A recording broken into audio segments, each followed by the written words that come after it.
Hello students and welcome to LCS classes. तो बच्चों आज का हमारा टॉपिक है एसी जनरेटर। ठीक, तो आज जब आप अपने घर में देखते हो आपका घर लाइट से चकाचौंध रहता है तो उसका एक बड़ा कारण है फैराडे का इलेक्ट्रोमैग्नेटिक इंडक्शन का प्रिंसिपल। ठीक है, देखते हैं ध्यान से एसी जनरेटर क्या होता है, इसका कंस्ट्रक्शन कैसे होता है और ये कैसे कार्य करता है। ठीक, तो देखो फैराडे ने 1931 में हमें प्रिंसिपल दे दिया था कि अगर हमारे पास कोई लूप है और इस लूप के अंदर से अगर हम किसी तरीके से क्या करें, फ्लक्स को चेंज करें तो इसमें एक ईएमएफ इंड्यूस्ड हो जाएगी, करंट बहना शुरू हो जाएगा। ठीक है, ध्यान से देखते हैं। अब देखो एसी जनरेटर में इसी प्रिंसिपल का हम यूज किया करते हैं। एसी जनरेटर का फॉर्मेशन देखते हैं। अगर हमारे पास कहीं पर एक ये नॉर्थ पोल है, ये साउथ पोल है, तो यहाँ पर ये क्या हो जाएगी, मैग्नेटिक फील्ड की डायरेक्शन हो जाएगी। ठीक है, north to south pole magnetic field direction होगी।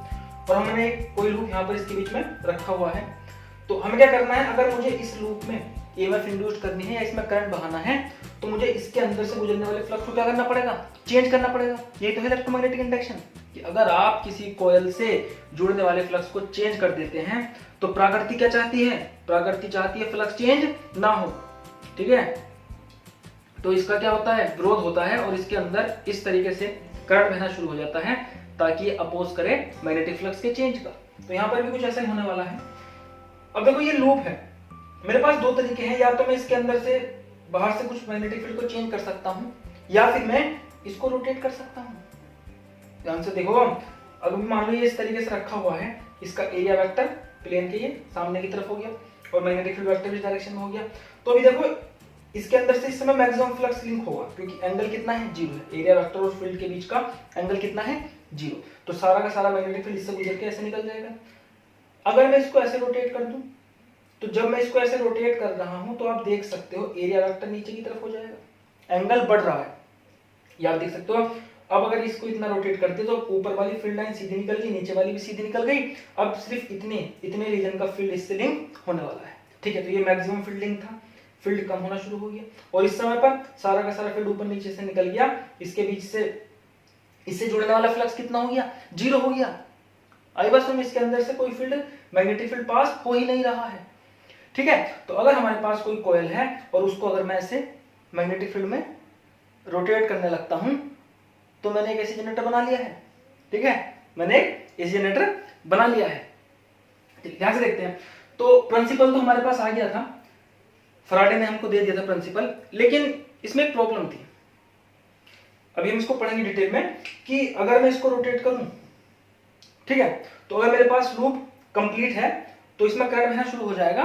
और अगर मेरे पास दो आउटपुट वायर हैं तो इन आउटपुट से मैं चाहूं तो मेरे पास इसमें क्या हो जाएगी, ईएमएफ जनरेट हो जाएगी और सर्किट को किसी बाहरी एक्सटर्नल सर्किट से जोड़कर यहां पर मैं अपने उस सर्किट से करंट पास करा सकता हूं। आई बात समझ में। प्रॉब्लम ये थी कि जब ये रोटेट होता था तो इसके अंदर जो करंट पैदा होती थी वो काफी अजीब थी। जो जनरल हम करंट देखते थे उससे पहले हमने क्या देखी थी, सन 1800 में वोल्टा ने बैटरी का इजाद किया था। ठीक है, उसमें एक ही डायरेक्शन में करंट बहती थी और करंट कंटिन्यूअस होती थी। लेकिन इस केस में जो ईएमएफ इंड्यूस होने वाली है, या अगर आप सर्किट को क्लोज करते हो, जो करंट बहने वाली है वो बहुत अलग होने वाली है। वो अपनी डायरेक्शन को कंटिन्यूअसली चेंज करती है। मतलब पहले करंट इस डायरेक्शन में बहेगी, फिर करंट इस डायरेक्शन में बहेगी। दूसरी बात, वो अपने मैग्नीट्यूड को कंटिन्यूअसली चेंज करती है। सर्किट में कभी करंट कम रहेगी, किसी स्टेप पर जाकर 0 हो जाएगी और फिर कुछ समय में करंट मैक्सिमम हो जाएगी। ठीक है, तो करंट मैक्सिमम हो जाती है, 0 हो जाती है, अपोजिट डायरेक्शन में मैक्सिमम हो जाती है, फिर 0 हो जाती है, फिर मैक्सिमम हो जाती है, फिर 0 हो जाती है। तो ये काफी टेढ़ी मेढ़ी करंट थी। तो क्या करेंगे इस टेढ़ी मेढ़ी करंट का हम, ठीक है। तो इसलिए आप देखो 1831 में माइकल फैराडे ने हमें एसी करंट को पैदा करना सिखा दिया था, लेकिन इसका ज्यादा हम यूज नहीं करते थे। ठीक है, क्यों? क्योंकि देखो मोस्टली उस समय पर जो इलेक्ट्रिसिटी का यूज होता था वो जनरली मोटर्स में होता था, है ना, और बल्ब जगाने के लिए होता था। तो बल्ब भी बहुत समय बाद इजाद हुआ था। ठीक है, तो वो भी 1880 1879 के लगभग एडिशन ने इजाद किया था। ठीक है, तो उससे पहले जनरली जो यूज हम करते थे मोस्टली पहले आर्क लैंप पाए जाते थे और बाद में 1880 तक आते आते क्या हो गई थी, मोटर्स डेवलप हो गई थी। लेकिन वो डीसी मोटर्स थी, वो डीसी सर्किट, वो उसको क्या चाहिए, उसको डीसी करंट चाहिए, डायरेक्ट करंट चाहिए जो कंटिन्यूअस हो, है ना। तो वो डीसी बैटरी से चला करती थी। तो इस टेढ़े मेढ़े करंट से तो वो चल नहीं सकती थी।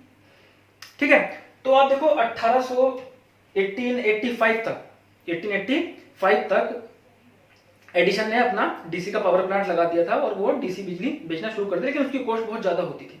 ठीक है, और वो आने वाले चैप्टर में जानेंगे हम जब हम एसी पढ़ेंगे। तो नेक्स्ट चैप्टर क्या है हमारा, अल्टरनेटिंग करंट। तो उसमें हम जानेंगे कि हम डीसी को यूज क्यों नहीं कर पा रहे थे। ठीक है, चलिए अब देखो 1887 में, तो 1887 में निकोला टेस्ला एक क्रांतिकारी थे, एक क्रांतिकारी साइंटिस्ट थे। ठीक है, तो वो डीसी के विरोध में थे और वो एसी करंट को बहुत पसंद करते थे और फराडे से बहुत प्रभावित थे। ठीक है, तो 1887 में उन्होंने एक ऐसी मोटर इजाद कर दी थी, इंडक्शन मोटर, जो किस पर चलती है, जो इस टेढ़ी मेढ़ी करंट पर, जो हमारी एसी करंट पर चलने वाली है। ठीक है, तो उसके बाद 1895 में निकोला टेस्ला ने और जॉर्ज वेस्टिंगहाउस ने मिलकर पहला हाइड्रो पावर प्लांट बना लिया था। पहला पानी से चलने वाला एक जनरेटर बना लिया था, जहां पर वो एसी बिजली का उत्पादन करने लगे थे, एसी करंट का उत्पादन करने लगे थे और जगह जगह पर पहुंचाने लगे थे। ठीक है, और उसके बाद एसी के कारण जब एसी का डिस्ट्रीब्यूशन शुरू हुआ तो बिजली बहुत सस्ती हो गई और आम लोगों तक पहुंचना शुरू हो गई। ठीक है, तो उसके कारण अगेन नेक्स्ट चैप्टर में जानेंगे कि सस्ती क्यों होगी। ठीक, तो देखते हैं हम अपने टॉपिक को, एसी जनरेटर को। अब देखो एसी जनरेटर का अरेंजमेंट कुछ इस तरीके से होता है। एक हमारे पास कॉइल होती है, ठीक है, और इस कॉइल को हम मैग्नेटिक फील्ड में क्या करते हैं, रोटेट करते हैं। इस कॉइल को हम मैग्नेटिक फील्ड में रोटेट करते हैं। ठीक है, तो ये दो तरीके के जनरेटर हो सकते हैं, या तो मैग्नेट रोटेट हो सकती है, ठीक है, या हमारी कॉइल रोटेट हो सकती है। तो जो हमारे पास, जो हमारी एनसीईआरटी बुक में दी हुई है फिगर, उसके हिसाब से देखें तो हमारे पास एक रोटेटिंग जो मैग्नेट है वो स्टेशनरी है और उसके बीच में एक कॉइल रोटेट कर रही है और इससे हम बिजली लेने वाले हैं। आई बात समझ में? चलिए ध्यान से देखते हैं। तो a device convert mechanical energy into electrical energy. तो एसी जनरेटर क्या है, एक ऐसा डिवाइस है जो मैकेनिकल एनर्जी को किस में कन्वर्ट करता है, इलेक्ट्रिकल एनर्जी में। ठीक है, तो मैकेनिकल एनर्जी क्यों, क्योंकि देखो अगर आपको इससे ईएमएफ चाहिए, इंड्यूस ईएमएफ इसमें करनी है, या फिर अगर आपको इससे करंट चाहिए तो आपको इसको घुमाना पड़ेगा। तो घुमाने के लिए आपको कोई एक्सटर्नल सोर्स चाहिए होगा। ठीक है, तो आप चाहोगे इस पर कोई कंटिन्यूअसली क्या करता रहे, इसको रोटेट करता रहे। ठीक है, तो कई जगह पर आप देखोगे कहीं पर थर्मल पावर प्लांट है जहां हम पानी का भाप बनाकर उसकी एनर्जी का यूज करके इसको रोटेट करती है, और कहीं पर कहीं पर वाटर पावर प्लांट है जहां पर हम पानी के झरने के नीचे इसको रखते हैं और पानी की एनर्जी का यूज करते हैं इसको घुमाने में। ठीक है, पानी को एक हाइट पर स्टोर करके रखते हैं, उसको नीचे गिराते हैं, उसके नीचे अपनी जनरेटर को रखते हैं और यहाँ से बिजली पैदा करते हैं।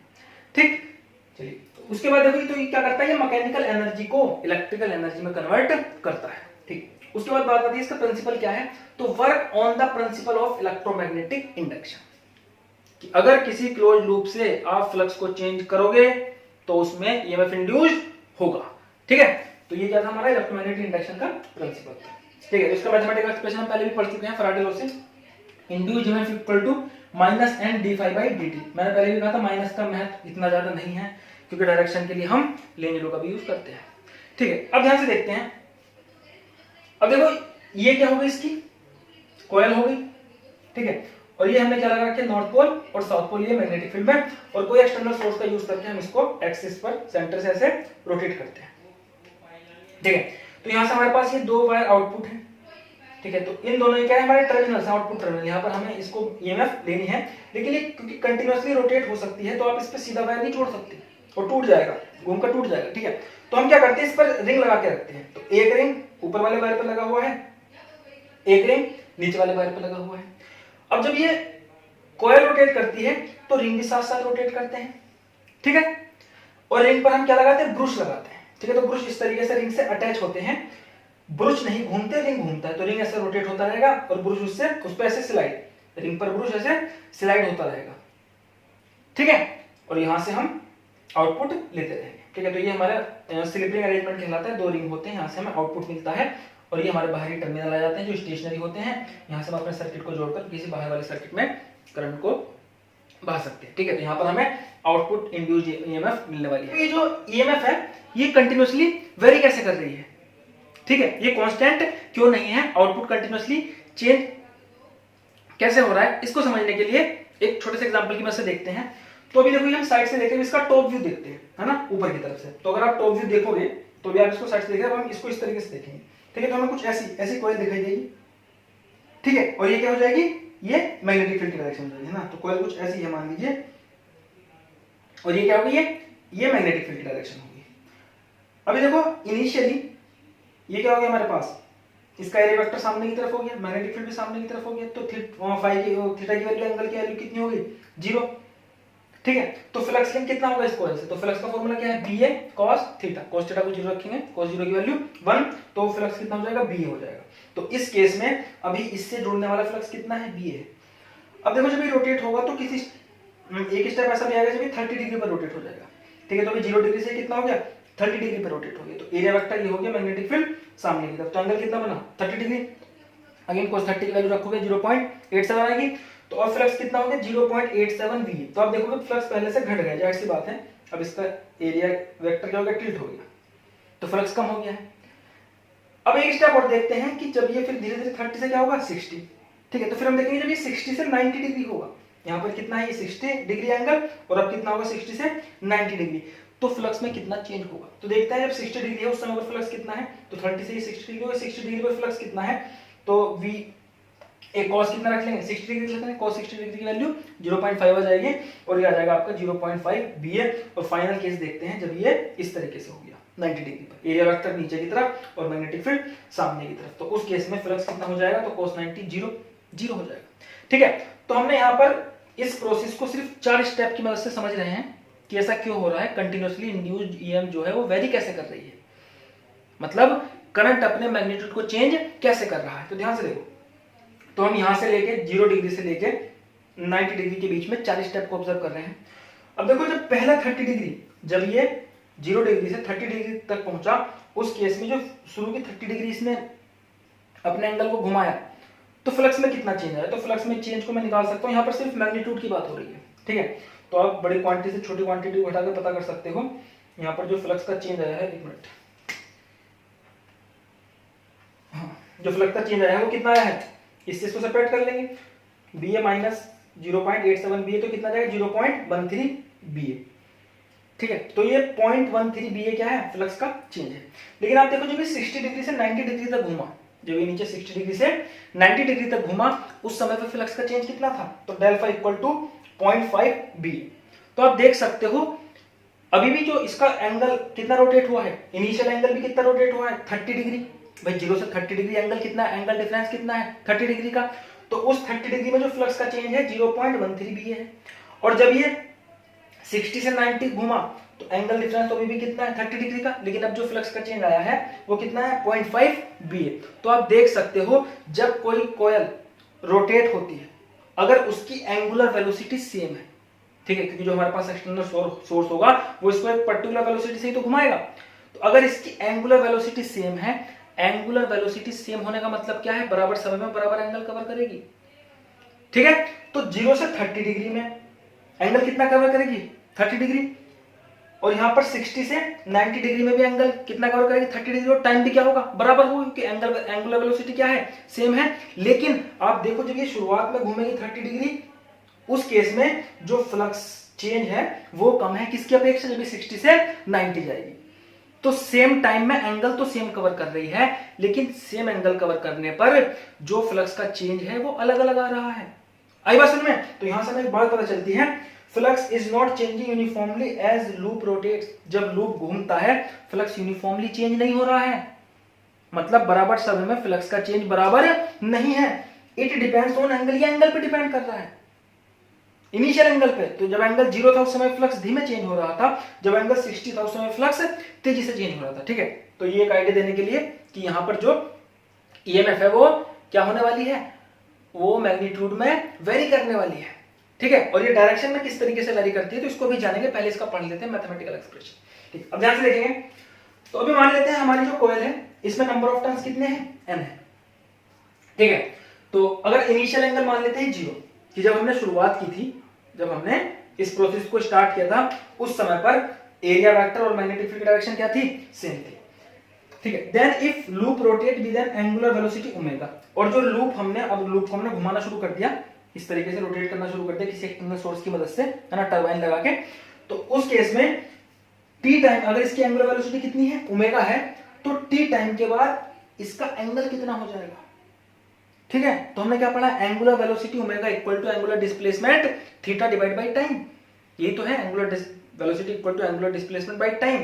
तो हमें क्या चाहिए, हमें तो एंगुलर डिस्प्लेसमेंट चाहिए, इसका एंगल कितना हो जाएगा, तो टाइम से टाइम मल्टीप्लाई में आ जाएगा ओमेगा के, तो थीटा कितना हो जाएगा, theta equal to omega into T. मतलब अगर आप एंगुलर वेलोसिटी की मल्टीप्लाई टाइम से कर दो तो आपको क्या मिल जाएगा, एंगुलर डिस्प्लेसमेंट मिल जाएगा। तो इनिशियल एंगल क्या लिया था हमने, 0 ले लिया था। तो टी टाइम के बाद अगर ये ओमेगा वेलोसिटी से रोटेट कर रहा है तो एरिया वेक्टर में और मैग्नेटिक फील्ड के बीच के एंगल कितना हो जाएगा, तो एंगल कितना हो जाएगा, ओमेगा इंटू टी।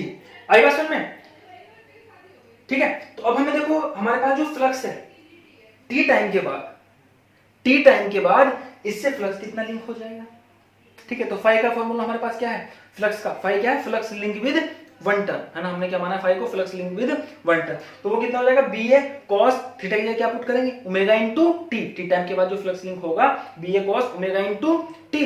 और अगर कॉइल्स में नंबर ऑफ टर्न्स n है तो कितना हो जाएगा, तो n से मल्टीप्लाई कर देंगे टोटल फ्लक्स लिंक, भाई एक टर्न से फ्लक्स लिंक कितना है, B A cos omega T, n turn से कितना, n से मल्टीप्लाई कर दो, तो टोटल फ्लक्स लिंक कितना आ जाएगा, n into phi equal to n B A cos omega T. अब हमें क्या निकालना है, इंड्यूस्ड ईएमएफ। तो आप देखो भैया, इंड्यूस्ड ईएमएफ फ्लक्स पे डिपेंड नहीं करता, याद रहे, फ्लक्स भले ही ज्यादा हो या कम हो, इंड्यूस्ड ईएमएफ डिपेंड करता है फ्लक्स के चेंज पर। अगर इनिशियल फ्लक्स ज्यादा है, जैसा आपने देखा इनिशियल कंडीशन हमने देखी थी 0 एंगल पे, तो फ्लक्स लिंक क्या था, मैक्सिमम था, लेकिन पहले 30 डिग्री में, लेकिन फिर भी जो फ्लक्स का चेंज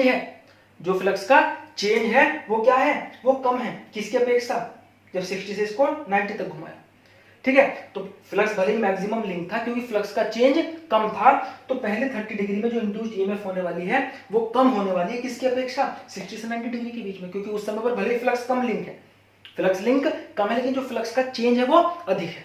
तो इंड्यूस्ड ईएमएफ डिपेंड करती है फ्लक्स चेंज कितनी तेजी से हो रहा है, उससे कोई फर्क नहीं पड़ता स्टार्टिंग में फ्लक्स कितना अधिक लिंक था, कितना कम लिंक था।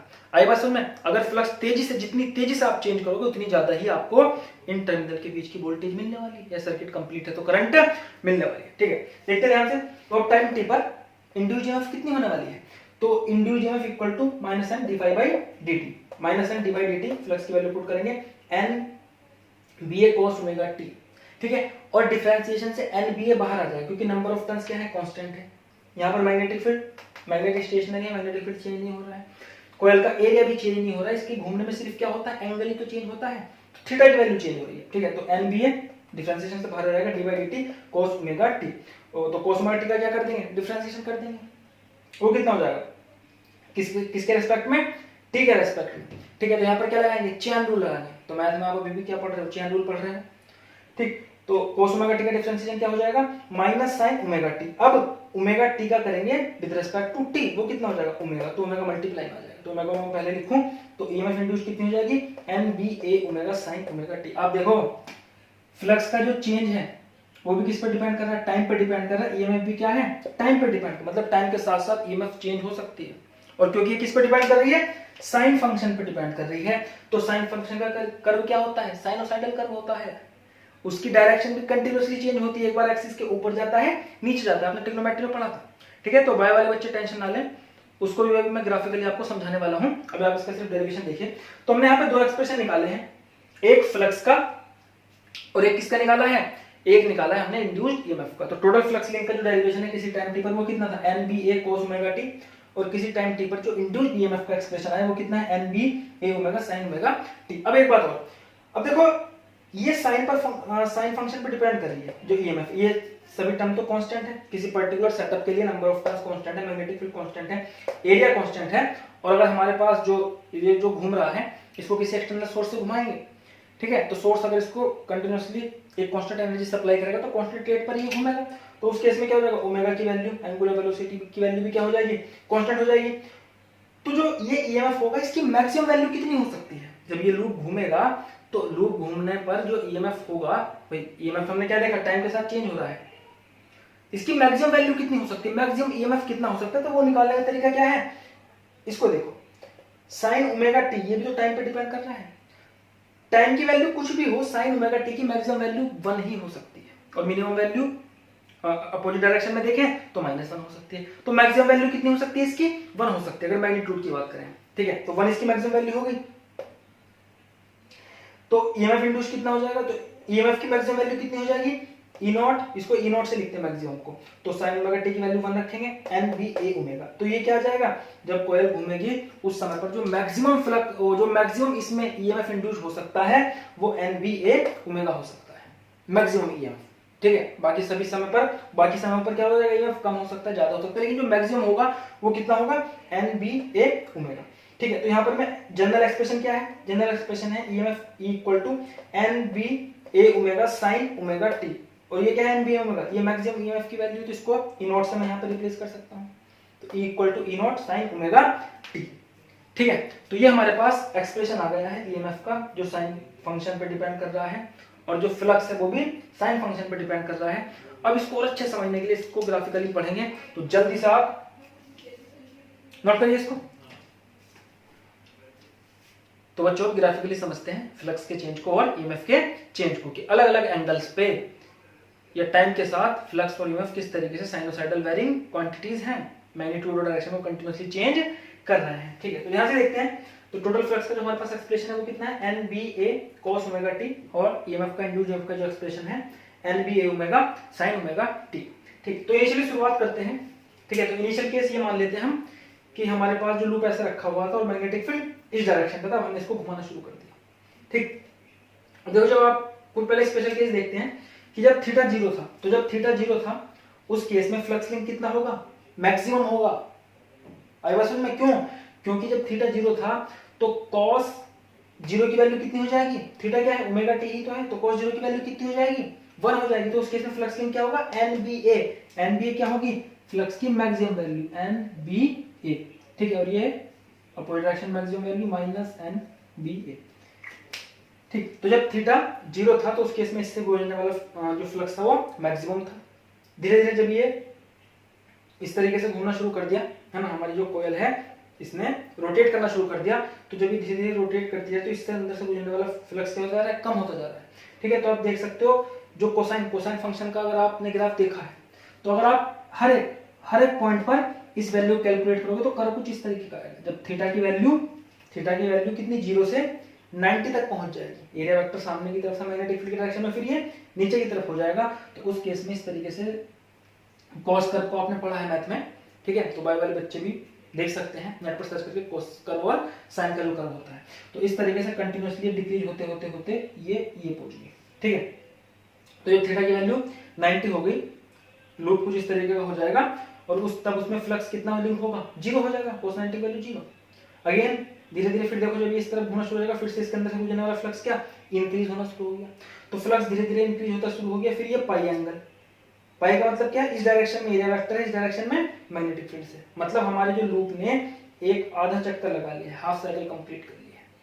तो उस केस में अपोजिट डायरेक्शन में फ्लक्स मैक्सिमम हो जाएगा, नेगेटिव फ्लक्स हो जाएगा, ठीक है। थीटा इक्वल टू 180 रखोगे तो फ्लक्स कितना हो जाएगा? -NBA, माइनस आ जाएगा ना, cos 180 की वैल्यू -1, तो -NBA, तो अपोजिट डायरेक्शन में फ्लक्स लिंक मैक्सिमम हो जाएगा। अगेन जब ये घूम के इस तरीके से आएगा, एंगल कितना हो जाएगा? 270 डिग्री या 3π/2 बोल सकते हो। 0 था 180, तो एक मिनट, 0 था, ये 0 था ना, 180 और 270, तो 270 एंगल पर जो फ्लक्स होगा फिर से कितना हो जाएगा? 0 हो जाएगा। और अगेन जब ये चक्कर पूरा लगा लेगा 360, तो 360 पर फिर से फ्लक्स कितना हो जाएगा? इसमें मैक्सिमम फ्लक्स इससे लिंक होने वाला है, ठीक है। तो हमने देखा जब एक पूरी साइकिल पे, क्योंकि साइकिल अब बार बार इसी तरीके से तो रोटेट होना है इसको, तो एंगल को कितना भी करते रहो तो रिपीटेशन शुरू हो जाएगा, ठीक है। तो हम एक साइकिल में देखेंगे, एक साइकिल में जब ये एक चक्कर काटता है तो इसके अंदर से गुजरने वाला फ्लक्स किस तरीके से वेरी कर रहा है, तो वो कुछ इस तरीके से हमारे पास इसका कर्व आ गया यहाँ तक, ठीक है। तो आप देख सकते हो 3 पॉइंट पर, 3 एंगल पर जो फ्लक्स है वो मैक्सिमम है, उसका मैग्नीट्यूड मैक्सिमम है। जब एंगल 0 था, 180 था और 360 था। अब देखेंगे इंड्यूस्ड ईएमएफ का क्या हालचाल है, ठीक है। इंड्यूस्ड ईएमएफ के बारे में अगर हम बात करें तो ये साइन फंक्शन पर डिपेंड कर रही है। तो जब आप थीटा को 0 रखोगे, एंगल को 0 रखोगे, तो साइन 0 की वैल्यू क्या? 0। मतलब अगर ये जब ये रोटेट हो रहा है, और अगर ये इनिशियल केस में लेता हूं, रोटेट होते होते जब ये इस तरीके से आ जाता है कि एरिया वेक्टर और मैग्नेटिक फील्ड में सेम एंगल होता है, उस समय पर इसमें ईएमएफ पैदा नहीं होती। अगर आप देखो ईएमएफ है क्या, ईएमएफ है फ्लक्स का चेंज, फ्लक्स का चेंज। तो अगर आपके पास फ्लक्स में और टाइम के बीच में या एंगल के बीच में ग्राफ है, ठीक है, तो ये हमारे पास ग्राफ आ गया। अभी इस ग्राफ पर किसी पॉइंट पर मैं स्लोप ले लूं, तो स्लोप क्या होता है, स्लोप यही तो होगा थीटा के साथ फ्लक्स या टाइम के साथ, थीटा भी टाइम पर डिपेंड कर रहा है, टाइम के साथ फ्लक्स कितनी तेजी से चेंज हो रहा है, थीटा के साथ फ्लक्स कितनी तेजी से चेंज हो रहा है, वो क्या हो गया, इस पर स्लोप हो गया। तो अगर आप देखो इस पॉइंट पर अगर आप स्लोप बनाओ, इस पॉइंट पर स्लोप बनाओ, इस पॉइंट पर टेंजेंट डालो, स्लोप कितना आ जाएगा, जीरो। स्लोप क्या होता है, tan थीटा, तो tan जीरो की वैल्यू जीरो हो जाएगी। आप देखो इसका जितना ज्यादा कर्व, जितना ज्यादा जिस पॉइंट पर स्टीप होगा, है ना, जितना ज्यादा उसमें स्लोप अधिक होगा, उतना ही ज्यादा क्या होगा उस समय पर फ्लक्स चेंज हो रहा होगा उस पॉइंट पर, और उतना ही ज्यादा क्या होगा, ईएमएफ इंड्यूस होने वाला है, ठीक है। तो आप देखो इस पॉइंट पर 0 डिग्री पर ये क्या है, बिल्कुल सीधा है, तो इस पॉइंट पर अगर आप टेंजेंट बनाओगे सीधी जाएगी, तो स्लोप क्या है, मिनिमम है। π/2 पर आप देखो ध्यान से, बहुत ज्यादा स्टीप है, एंगल मैक्सिमम है, ठीक है। यहां पर 3π/2 पे एंगल मैक्सिमम है, थीटा मैक्सिमम है, और यहां पर फिर से थीटा 0 है, ठीक है। तो जहां पर स्लोप मैक्सिमम है, भले नेगेटिव हो या पॉजिटिव हो, जहां पर स्लोप मैक्सिमम है, ऊपर की तरफ या नीचे की तरफ, उन सभी केसेस में क्या होने वाली है, ईएमएफ मैक्सिमम होने वाली है, ठीक है। समझते ध्यान से। अभी पहले इसके कर्व देख लेते हैं एक बार, उसके बाद इसको दोबारा देखते हैं। तो अगर मैं इंड्यूस्ड ईएमएफ का curve with respect to theta बनाता हूं, और थीटा क्या ओमेगा टी, थीटा की अलग-अलग वैल्यू लिखता हूं, 0, 90, 180, 270, तो इसका कुछ कर्व कुछ ऐसा आने वाला है। 0 पे 0 हो जाएगा इंड्यूस्ड ईएमएफ, 90 पे ईएमएफ मैक्सिमम हो जाएगा, 180 पे ईएमएफ फिर से 0 हो जाएगा, 270 पे ईएमएफ मैक्सिमम हो जाएगा, लेकिन डायरेक्शन अपोजिट हो जाएगी, और 360 पे ईएमएफ क्या हो जाएगा, फिर से 0 हो जाएगा। तो आपने देखा यहां पर जब हमने फ्लक्स के कर्व में इस पॉइंट पर स्लोप निकाला था, स्लोप क्या इसका चेंज, तो स्लोप क्या था, 0 था। तो जब फ्लक्स चेंज ही नहीं होगा तो ईएमएफ कितनी है, इंड्यूस्ड ईएमएफ भी 0 है। जब ये घूम के आई बात समझ में, तो जब ये रोटेट होता है इस समय पर इसके अंदर ईएमएफ इंड्यूस नहीं होती। जब ये ऐसे घूमना शुरू हो जाता है तो धीरे धीरे फ्लक्स डिक्रीज होना शुरू हो जाता है, ईएमएफ बढ़नी शुरू हो जाती है। मतलब जब हमारा लूप ऐसे रोटेट होना शुरू हो जाता है तो इन टर्मिनल्स के बीच में ईएमएफ बढ़नी शुरू हो जाती है, और जब ये घूमते घूमते इस साइकिल पे आता है, इस पॉइंट पर π/2 पे, तो π/2 पे स्लोप मैक्सिमम है, तो इंड्यूस्ड ईएमएफ भी मैक्सिमम। मतलब भले फ्लक्स 0 है, अगर फ्लक्स की वैल्यू देखोगे तो फ्लक्स तो 0 है इस पॉइंट पर, यहाँ पर मैक्सिमम तो यहाँ पर 0 है, लेकिन जो फ्लक्स का चेंज है, कर्व का जो स्लोप है वो क्या है, मैक्सिमम है। आई बात समझ में, तो फ्लक्स भले ही 0 है, लेकिन फ्लक्स सबसे तेजी से चेंज कब होता है, जब ये π/2 एंगल से गुजरती है साइकिल में, जब लूप π/2 एंगल से गुजरता है। तो ये क्या था, इस समय ईएमएफ पैदा नहीं हो रही थी।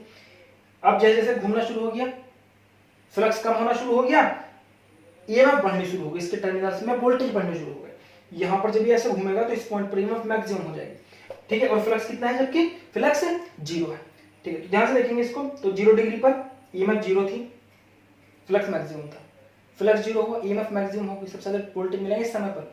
अब फ्लक्स बढ़ना शुरू हो गया अपोजिट डायरेक्शन में, ईएमएफ घटनी शुरू हो गई, फिर से फ्लक्स क्या हो गया, अपोजिट डायरेक्शन में, नेगेटिव साइन पे, लेकिन है क्या मैक्सिमम, तो ईएमएफ फिर से कितनी होगी, पाई एंगल पे 0, ठीक है। फिर से ईएमएफ बढ़नी शुरू हो गई, फ्लक्स 0 के करीब होना शुरू हो गया, फ्लक्स 0, ईएमएफ मैक्सिमम, ठीक है। तो आपने देखा जब ये कॉइल रोटेट होती है, जितनी तेजी से फ्लक्स चेंज होगा वो क्या होगा, उतनी ज्यादा ईएमएफ इंड्यूस होगी।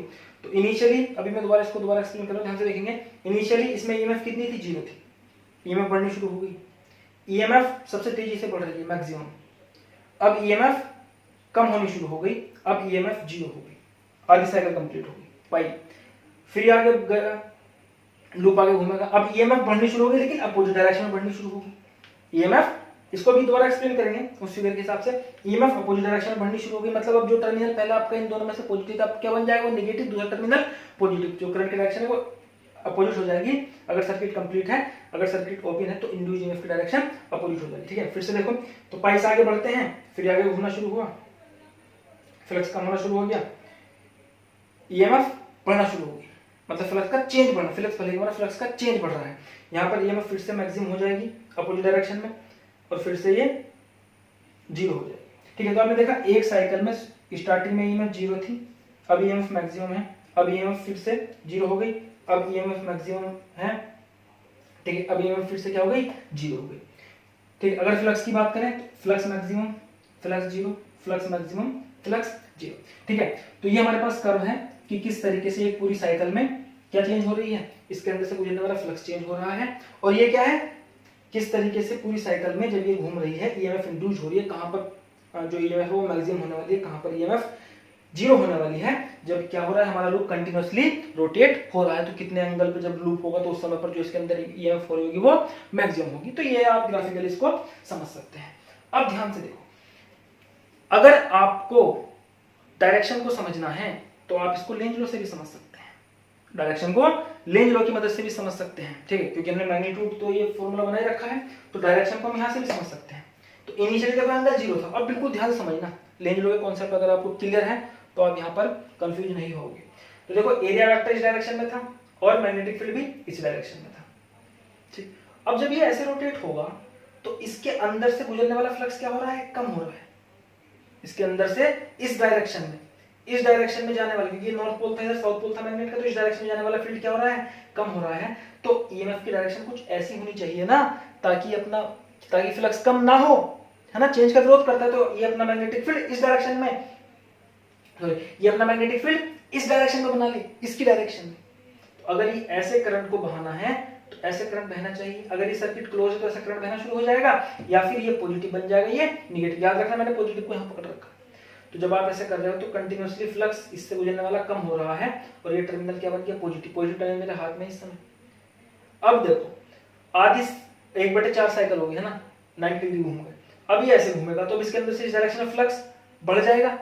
तो अब ये क्या करेगा, ये करंट, ये पॉजिटिव टर्मिनल पकड़ रखा है मैंने, अब ये इसके अंदर से जब ये ऐसे घूमेगा तो अब फ्लक्स इससे बढ़ रहा है। तो ये डायरेक्शन ईएमएफ की कुछ ऐसी होगी, डायरेक्शन ईएमएफ की कुछ ऐसी होने वाली है ताकि फ्लक्स क्या हो, इंक्रीज ना हो। तो जो फ्लक्स इंक्रीज हो रहा है इससे अपोजिट डायरेक्शन में अपना मैग्नेटिक फील्ड बनाएगा, तो करंट को जिस डायरेक्शन में रखेगा।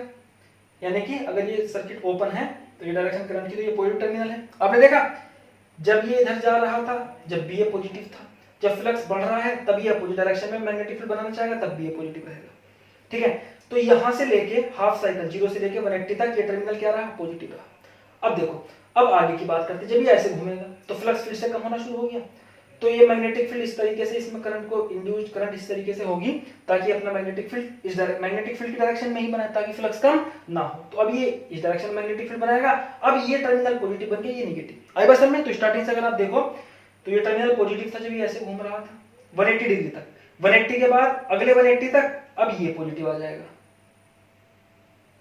आई बस में, अब ये पॉजिटिव आ जाएगा 360 तक। ठीक है, ध्यान से देखेंगे, जब स्टार्टिंग हमने की थी तो यहां से यहां तक ये पॉजिटिव था, फिर अगली हाफ साइकिल में ये पॉजिटिव, फिर अगली हाफ साइकिल में ये पॉजिटिव। और इनसे हम क्या कर सकते हैं, इनसे हमने देखा था स्लिप रिंग जुड़े होते हैं, और स्लिप रिंग से क्या जुड़ा होता है, हमारे ब्रशेस जुड़े होते हैं। ठीक है, तो ब्रशेस स्लिप रिंग से कनेक्ट होते हैं और कंटिन्यूअसली यहां से हमें कंटिन्यूअसली ईएमएफ मिलती रहती है जब तक ये घूमता रहता है। और वो ईएमएफ है कैसी, कंटिन्यूअसली टाइम के साथ क्या कर रही है, वेरी कर रही है मैग्नीट्यूड में एज वेल एज डायरेक्शन में। ठीक है, और कितने कितने एंगल पे मैक्सिमम मिनिमम होने वाली है वो आप ग्राफ समझ सकते हो, मैं एक्सप्लेन कर चुका हूं। ठीक है, और एक इसका मॉडल अभी हम देखने वाले हैं। तो अगर आप क्या चला सकते हो, कोई गांधी जी की तरह क्या चरखा चला सकते हो, तो आप करंट पैदा कर सकते हो ना, कोई बड़ी चीज नहीं है, आपको सिर्फ एक लूप को मैग्नेटिक फील्ड में घुमाना ही तो है। ठीक है, तो एक छोटा सा मॉडल इसका भी हम देखने वाले हैं। तो अगर आप गांधी जी का चरखा चला सकते हो तो आप बिजली बना सकते हो। ठीक है, ये देखिए इस तरह से। तो ये एक वर्किंग मॉडल है ना, और उसी प्रिंसिपल पर बेस्ड है जो हमने अभी पढ़ा हुआ है। ध्यान से देखेंगे इसका जो कंपोजिशन है, तो इसमें ये देखो बीच में कोयल है, ये दोनों तरफ दो क्या है, मैग्नेट है। ठीक है, और हम ये एक्सटर्नल एनर्जी, हम इसको मैकेनिकल एनर्जी यहाँ से सप्लाई करते हैं, चरखे को चला के ये रबड़ के थ्रू इसमें मैकेनिकल एनर्जी सप्लाई करते हैं और कोयल रोटेट होती है। ठीक है, अभी इसको आप देखोगे तो कोयल से जो एक इसका स्लिप रिंग ये रहा। ठीक है, तो कोयल से एक वायर आके ये इस स्लिप रिंग से जुड़ा हुआ है। ठीक है, और दूसरा हम यहाँ से लेते हैं, ये इसका दूसरा स्लिप रिंग मान सकते हो आप, है ना। ये दूसरा जो ब्रुश है ये यहाँ से, ये इसका सेकंड टर्मिनल हो गया। ठीक है, तो कोयल का एक बार इससे स्लिप रिंग से जाता है, ठीक, और एक यहाँ से जाता है, ये इसके थ्रू इससे अटैच होता है, और यहाँ पे हम इसको घुमा के ये बिजली क्रिएट हो जाती है। ठीक है, तो अगर आप ये इसका दोनों वायर आ रहे हैं ये और बल्ब में जा रहे हैं, तो अगर आप एक मिनट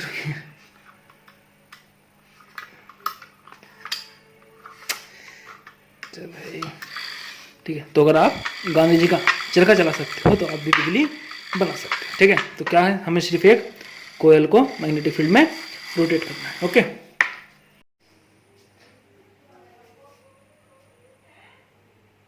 तो अगर आपको ये वीडियो अच्छी लगी हो, कॉन्सेप्ट समझ में आया हो एसी जनरेटर का, तो हमारे वीडियो को लाइक कीजिए, चैनल को सब्सक्राइब करिए और वीडियो को शेयर कीजिए। धन्यवाद।